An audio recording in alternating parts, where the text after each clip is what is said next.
প্রিয় দর্শক বন্ধু, শনিবার দিন এই 5টি খাবার ভুলেও গ্রহণ করবেন না। এতে আপনারা শনিদেবের বক্রদৃষ্টি বা ক্রোধিত দৃষ্টির সম্মুখীন হবেন। এতে আপনাদের জীবন ছিন্ন ভিন্ন হয়ে যেতে পারে।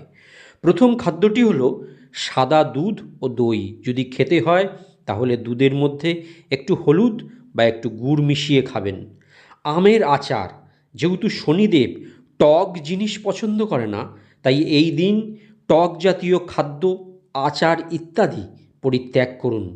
এই দিন লাল লঙ্কার ব্যবহার করা উচিত নয়, এতে শনিদেব কুপিত হন। মুসুর ডাল শনিবার দিন একদম ভোজন করবেন না, এতে শনিদেব ক্রোধিত হন। কোনো নেশা জাতীয় দ্রব্য এই দিন বর্জন করুন, না হলে শনিদেবের বক্র দৃষ্টি আপনার ওপর পড়বে এবং এতে আপনাদের জীবন ছিন্ন ভিন্ন হবে।